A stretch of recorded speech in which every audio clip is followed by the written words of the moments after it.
రాష్ట్రంలో ఉండేటువంటి ప్రజలు మనకన్నా తెలివైనటువంటి వ్యక్తులు మనం లండన్ నుంచి తెచ్చుకున్నటువంటి సామాగ్రితో మనం బతుకుతా ఉంటే రాష్ట్రంలో ఉండేటువంటి ప్రజానికం వాళ్ళ గుజ్జుతో వాళ్ళ తెలివితో వాళ్ళ విజ్ఞతతో వాళ్ళు ఆలోచన చేసి మనల్ని గద్దె దించినారు. ఈ రోజు ప్రధాన ప్రతిపక్ష హోదా కూడా లేనటువంటి పరిస్థితుల్లో మనం ఈ విధంగా మావిగను లేకంటే ఇంకో గన్ను తుపాకులు వాటితోనే కాలక్షేపం చేస్తా ఉంటే అవదని కూడా నేను ఈ సందర్భంగా తెలియజేసుకుంటూ నమస్కారం ప్రజలారా.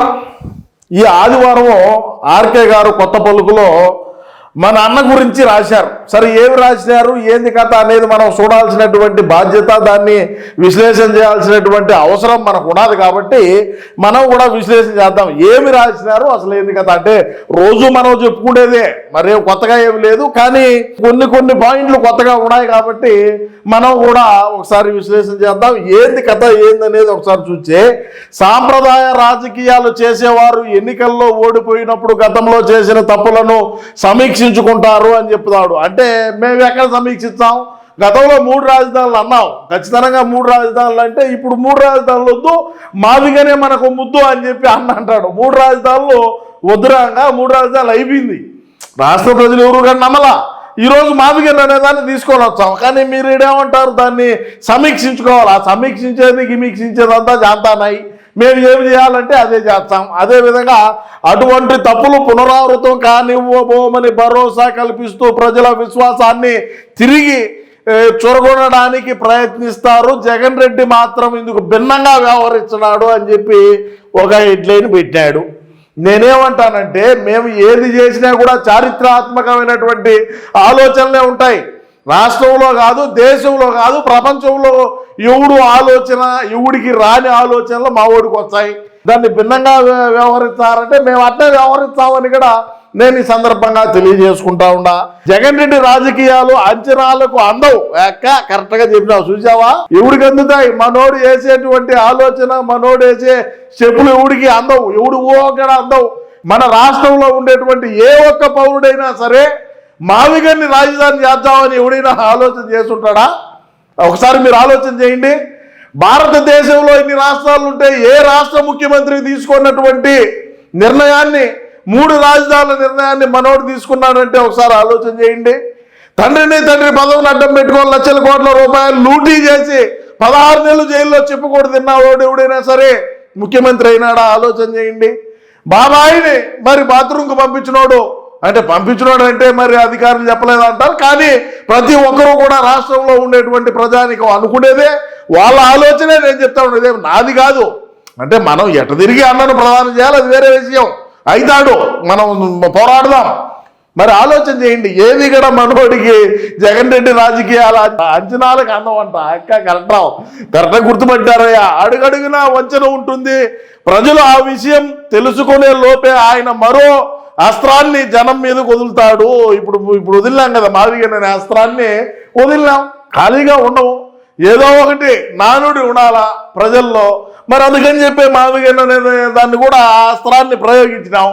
మరి ఎంత ఎర్రి పుష్పం అయినావో మరి మాకు తెలుసు, అది మీరు ప్రత్యేకంగా ఏమీ రాయనక్కర్లేదు రాధాకృష్ణ గారు. మరి అదేవిధంగా జనం విజ్ఞతకు జగన్ పరీక్ష అని చెప్పి ఒక పెద్ద హెడ్లైన్ పెట్టారు. ఇదే ఈ హెడ్లైను, జనం విజ్ఞతకు జగన్ పరీక్ష. పెడతాం, మేము పెట్టుబడి పెడుతున్నావా? పెట్టుబడి ఏమన్నా పెడుతున్నావా? పెట్టుబడి ఏం లేదు కదా సార్. జగన్ మనసులో ఏముందో తెలియక, మావిగన్ ఎలా సమర్థించాలో తెలియక ఆయన పార్టీ నాయకులు సతమతం అవుతున్నారు. ఎందుకు అవరు? ఇప్పుడు 3 రాజధానులు అన్నప్పుడు మా వెనకిడితే వచ్చినారు. ఈరోజు మావిగన్ అన్నా మా వెనకిడితే రావాలి కదా. రేపు పులివెందులు అంటాం, పులివెందులు అన్నప్పుడు కూడా రావాలా? రేపు రాబోయే రోజుల్లో ఇంకా ఎన్నెన్నో ప్రణాళికలు వేస్తారు. మీరే రాసినారు జగన్ రెడ్డి రాజకీయాలు అంచనాలకు అందవు అని చెప్పి. అంచనాలు అందవు, ఎవడి ఊహ కూడా అందవు. అది మరి మా వెనకిడితే రావాలా? 151 మంది ఊరికే వచ్చినారా?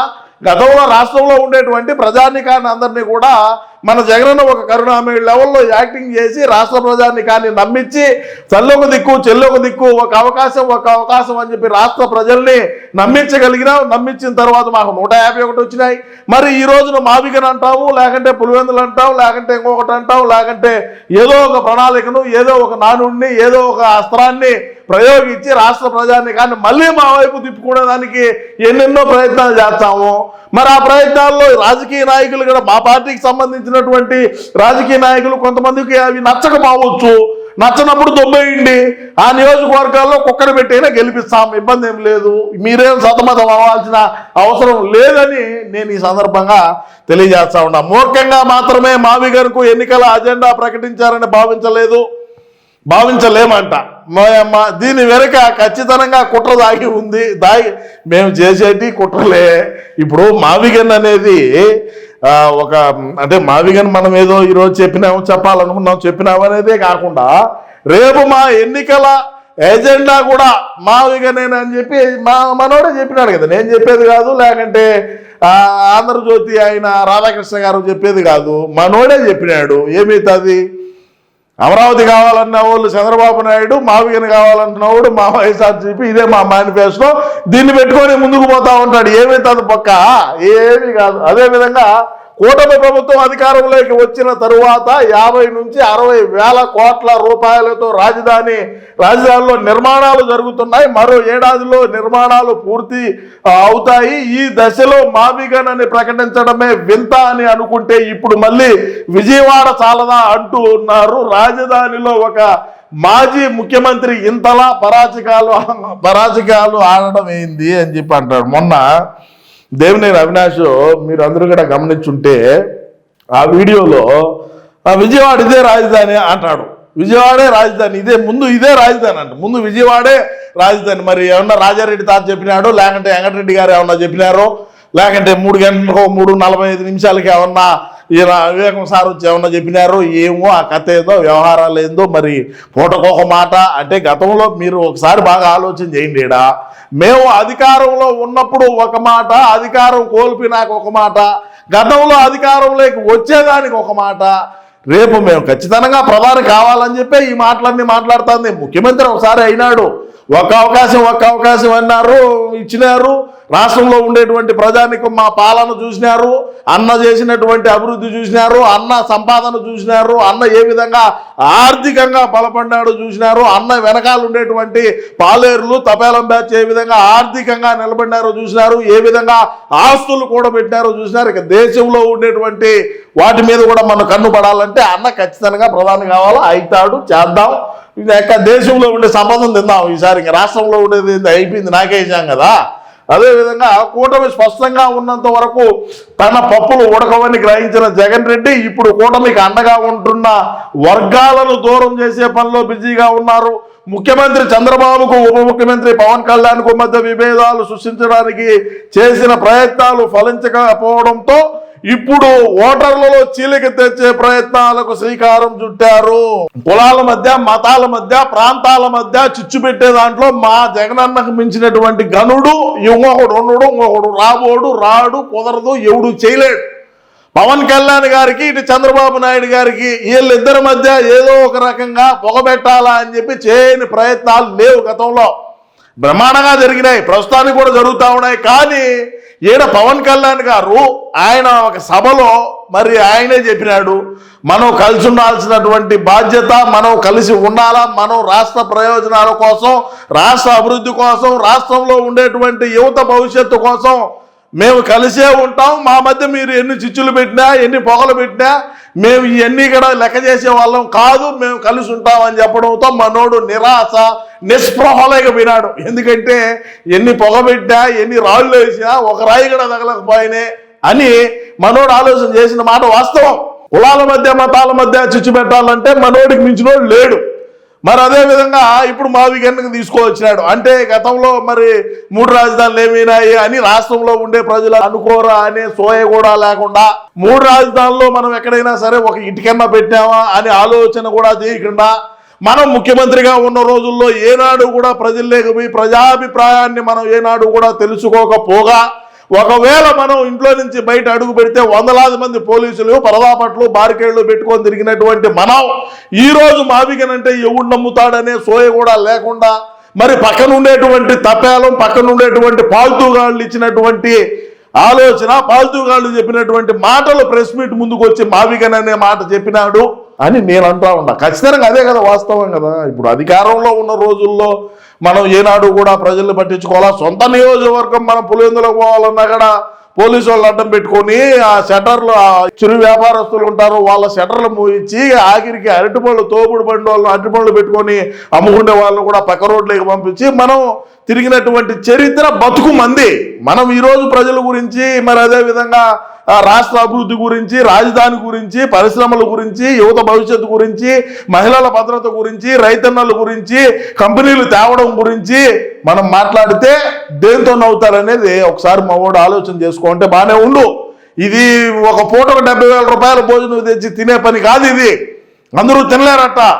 అదేవిధంగా చూసుకుంటే మనం ప్రజావేదికను కూల్చివేతతో ప్రారంభమైనటువంటి మన పరిపాలన మేము అభివృద్ధి చేస్తామంటే ఎవడు నమ్ముతాడా? ఇంకా మరి దేశంలో ఉండేటువంటి ప్రజానికం నమ్ముతారు, ఎందుకంటే వాళ్ళకి తెలియదు కాబట్టి.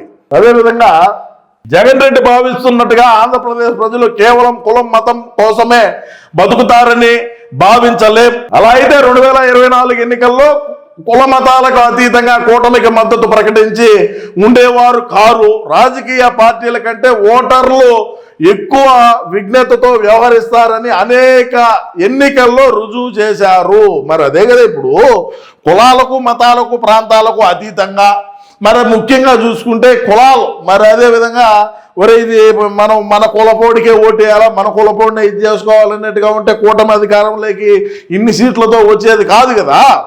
రాష్ట్రంలో ఉండేటువంటి ప్రజలు మనకన్నా తెలివైనటువంటి వ్యక్తులు, మనం లండన్ నుంచి తెచ్చుకున్నటువంటి సామాగ్రితో మనం బతుకుతూ ఉంటే రాష్ట్రంలో ఉండేటువంటి ప్రజానికం వాళ్ళ గుజ్జుతో, వాళ్ళ తెలివితో, వాళ్ళ విజ్ఞతతో వాళ్ళు ఆలోచన చేసి మనల్ని గద్దె దించినారు. ఈరోజు ప్రధాన ప్రతిపక్ష హోదా కూడా లేనటువంటి పరిస్థితుల్లో మనం ఈ విధంగా మావిగను, లేకంటే ఇంకొక గన్ను తుపాకులు వాటితోనే పనులు కాలక్షేపం చేస్తూ ఉంటే అవదని కూడా నేను ఈ సందర్భంగా తెలియజేసుకుంటూ, మనం అధికారంలో ఉన్న రోజుల్లో ఎక్కడా కూడా ఒక ఇటుక పెట్టిన పాపాన పోలేదు.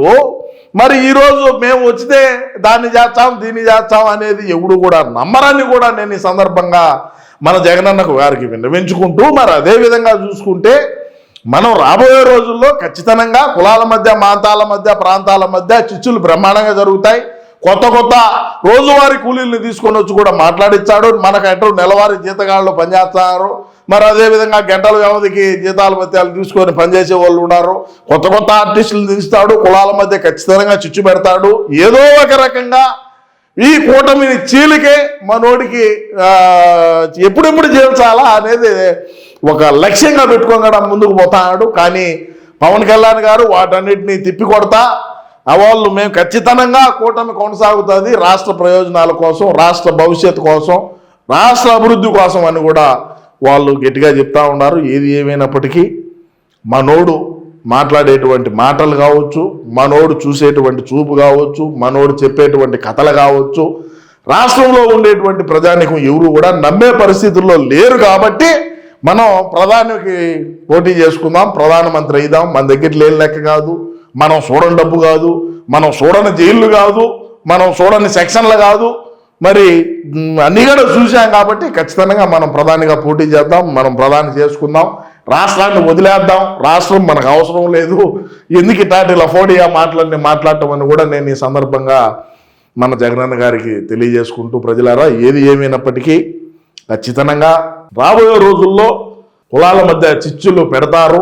మరి రాష్ట్రంలో ఉండేటువంటి ప్రజానికం ఎంతో తెలివైనటువంటి వాళ్ళు, ఎంతో తెలివిమంతులు. కాబట్టి మీరు ఆ తప్పుడు మార్గంలో పడొద్దని మా అన్న చెప్పేటువంటి తప్పుడు మార్గంలో నడవద్దు, ఆ తప్పుడు మాటలు నమ్మొద్దని కూడా నేను ఈ సందర్భంగా తెలియజేసుకుంటూ, ఏది ఏమైనప్పటికీ ఆర్కే గారు రాసినటువంటి ఏదైతే మన అన్న గురించి ప్రత్యేక కథనం ఉన్నదో ఈ కథనం పైన మీ యొక్క అమూల్యమైన అభిప్రాయాన్ని కామెంట్ రూపంలో తెలియజేయండి.